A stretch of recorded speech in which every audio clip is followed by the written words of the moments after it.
We'll head to the Lachlan Galvin speculation now as it ramps up. We spoke about the Bulldogs last night and possibly a chance of him going there, or speculation around it.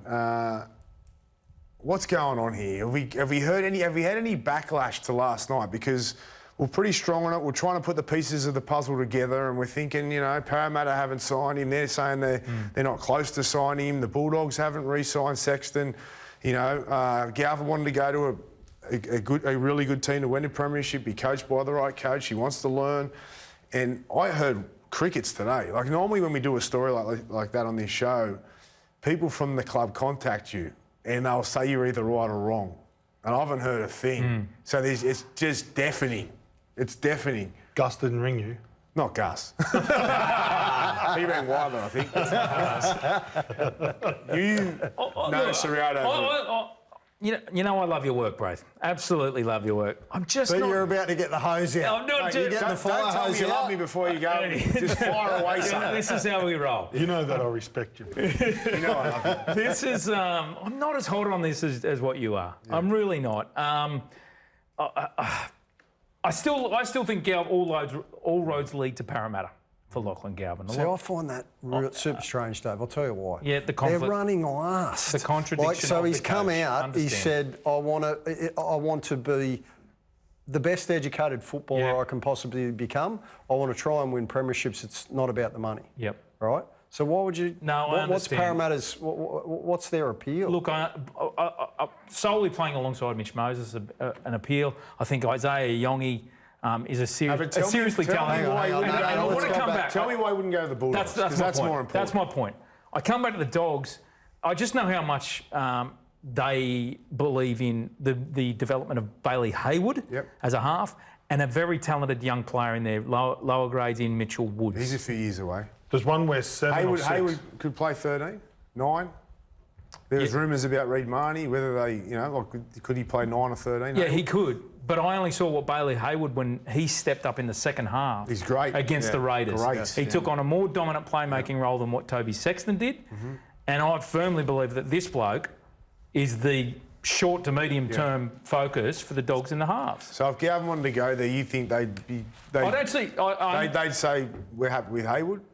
That's what you believe, yeah? I'll tell you what I've heard, Braith. I think at the West Tigers, it's obviously a legal standoff at the moment, but most people around the game think that the Tigers are now coming to the belief, and I don't like saying it because I would have loved if they'd stood on their digs and said that a contract stands for something. I don't think a contract's going to stand for something. I think that Lachlan Galvin will be at a different club next year, and I think it makes sense that all roads lead to Canterbury because everything that we've heard out of his camp, dating back even 6 weeks before this story initially broke, was the decision was going to be all about the best coaching and where he could best improve his football development. And you look at the Bulldogs at the moment, and whether it's experienced players like Stephen Crichton or emerging rookies like Bailey Hayward, the improvement in Toby Sexton, Ciraldo has got that side absolutely humming. They're the best defensive team in the competition based on what he's implemented. Then you've also got one of his key assistants being Luke Vella. That's the big one. Who was Lockie's coach at Westfield Sports High School. He's his mentor. He's got the tattoo on the wrist with one of his favourite sayings. I've thought a lot about this. Like, the way Canterbury are playing, they're very systematic, right? They get the points on the field. They are relentlessly disciplined in what they do. Their defence is faultless, but their attack as well. They've got a game plan that they just stick to. They don't go away from it, right? Sexton has a very simple game plan there. He's got a great short kicking game. He's got a good short passing game. He gets them to where they need to get to, and they execute with star power like Crichton on the weekend. Galvin goes into that team. He could do what Sexton does with a little bit of more star power, and he's got a great short kicking game. I just find it hard when I think they're not re-signing Sexton at this stage, but they're doing that because they're happy with Hayward and Mitch Woods. That's what you think? That's what at this point in time, 100%. So who plays halfback next year? The only to Hoops' point, the only thing that you're pulling me into the Bulldogs argument is exactly that. Luke Vella. Luke Vella shouldn't be underestimated. So we're starting to get you a little Neil, a touch.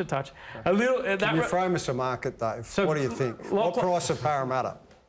They're still my even money favourites. So they were $10 2 months ago, 6 weeks ago. They were $1.10. wound them out. I'm not That's having a all bet with you, that's for sure. When we settled this show, they were $1. They were short. Yeah. I've still got Parramatta. they blown favourites. out since I've then? still got Parramatta favourites. I got Canterbury into $1.90. What about the coaching thing? You know, rookie coach No doubt. Rolsey. Yeah, and mind you, it's a contradiction of I what love the claim is. Rolsey, and I think he's doing great things at the moment. I really Yeah. do.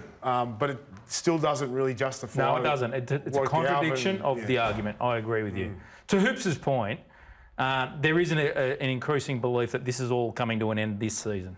Lockie Galvin will finish up at the West Tigers this year, to the point of which the West Tigers are already looking across the market for a replacement next year, which is where Adam Reynolds' name has come up. Okay. So when do we think that the Tigers or Lockie might be able to negotiate with other clubs? Is he going to have to wait till, if that is the case, does he have to wait till November 1, or is it fast-tracked and do the Tigers just go, you know what, we know he's going, just let him go and I think it's rip when the Band-Aid off? it's when the Tigers find their answer. Right. If the Tigers can secure their replacement, on your bike, mate. Well, who are they chasing? Well, as I said, Adam Reynolds has been linked to the club. Yep. So far, all my inquiries to the West Tigers have led to denials that Adam will be coming down. The belief is that he Where'd wants to this stay start in then? Brisbane. If they're denying it, where'd it start? The Reynolds rumour.